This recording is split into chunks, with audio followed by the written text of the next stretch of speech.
Lord be with you. And with your spirit. A reading from the Holy Gospel according to John.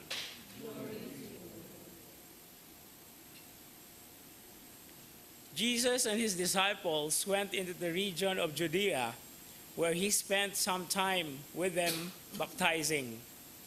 John was also baptizing in Aenon near Salim, because there was an abundance of water there, and people came to be baptized, for John had not yet been imprisoned.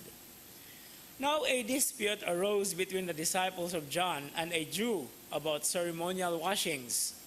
So they came to John and said to him, "Rabbi, the one who was with you across the Jordan, to whom you testified, here he is baptizing, and everyone is coming to him."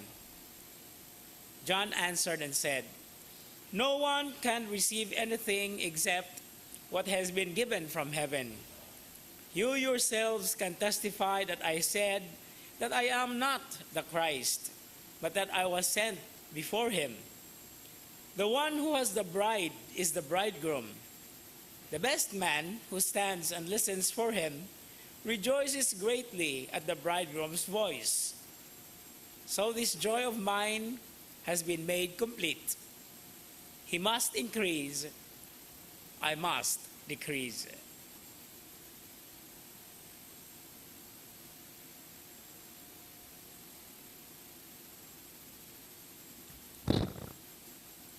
The Gospel of the Lord. Praise to you, Lord Jesus Christ.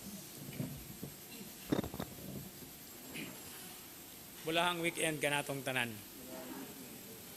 Today is the last day of the so-called Epiphany week. Although today is the second to the last day of the Christmas season, which actually ends tomorrow.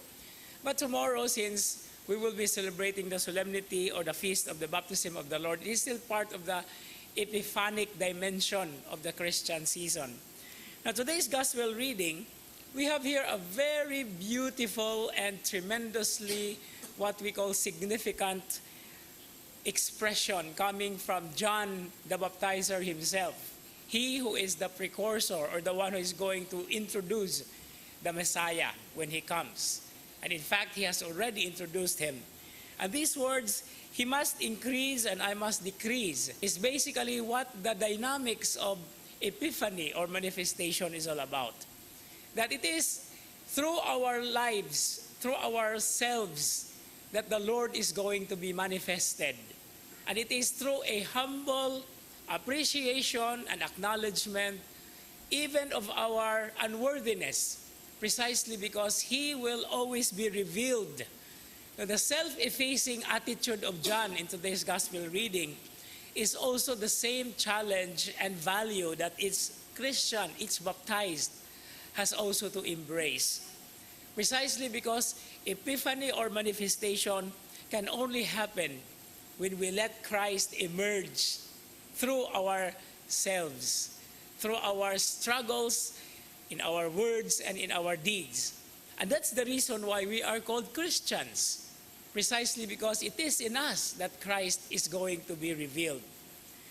Now, I always try to make this distinction because there is already an oft-quoted, o sa Tagalog pa, gas-gas na nga expression, that the word Christian, if you write the word Christian, you have Christ and then I-A-N.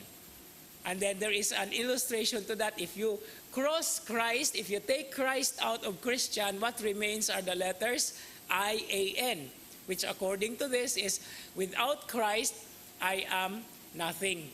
But that's already passé. I would like to introduce to you something of an interesting view towards what Epiphany is all about. It's still the word Christian. But I-A-N in Christian is not I am nothing without Christ. But it is Christ in a nutshell. Christ in a nutshell. What is a nutshell? Murag mani ba? Ang mani nasa sulod sa nutshell, nasa shell. So Christ is in us. But in order to reveal Christ in our lives, we have to break the nut. And sometimes it is too painful to break the nut in order for Christ to be revealed in our lives. And that is the struggle that we are going to do year in and year out, day in and day out. It is always painful to let the values of Christ be manifested in our lives because we have so many, the worldly values around us, our own, how we see ourselves. But this is what John the Baptizer says. When we break the nut and let Christ emerge in our lives, that is basically what it means, that He must increase and I must decrease. And that is a greater challenge for all of us, not only for today, not only for tomorrow, not only for this year, but throughout the years and the days of our lives. Amen.